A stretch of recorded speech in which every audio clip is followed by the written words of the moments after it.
mboolem lu waay mën a am lum rëy rëyit safuma ndegam amoo keefa Tuuba am nga xeeb naa ko. asalaamaaleykum mbokk jullit di mbokk taalibe yi ñoo ngi leen di ziaraat bu baax te di leen jaajëfal suñu waxtaan am solo yi ñu baaxoo def chaque heure bi ci ngoonu koor gi mel ni ñoo ngi ci fukkeel fan ak ñaar 12e partie bi ñuy continuer di waxtaan ay yar ak i teggin di ci ànd ak Serigne Ahmadou Diaw sëriñ bi bismillah.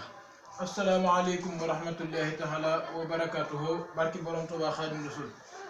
ñu ngi ziara mboolem mbokki taalibe yi ñuy bàyyi xel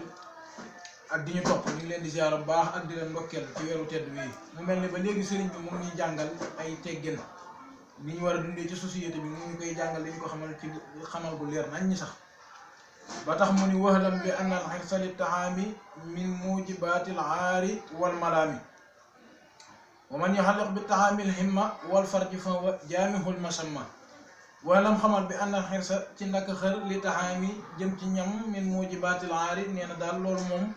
bokk na ci way waral gàcce wal malaami ak yaraanga yal nañ ci yàlla suñu borom musal nee na xamal ni xër ci lekk moom li muy waral mooy gàcce ak yaraanga te ñaar yooyu kenn ku ne war na kaa daw ba tax mu ni waman képp koo xam ni yu xalliq aj na alximmata yite jë bi taxaami ci ñam wal farji ak sowukaay foofu moom kooku ko def loolu aljaamihul masama boole na way mboolem ŋàññ yi nee na boole na ko kon loolu lu jara maytu la nee na képp koo xam ne daal sa yite ji moom jëmul ci lenn rek lu dul yit maanaam ajoo ko ci dara ci dul maanaam ñam ak sowukaay nee na daal yow yaa dajale ŋàññ yi nee na ŋàññ yëpp yaa ko dajale kon mu mel ne loolu jar naa bàyyi xel bu baax te jar naa wattu bu baax a baax a baax kon day mel ni foofu lañuy yemale suñu kàddu di leen jaajëfal bu baax wasalaamu aleykum wa rahmatullahi taala wa barakatuhu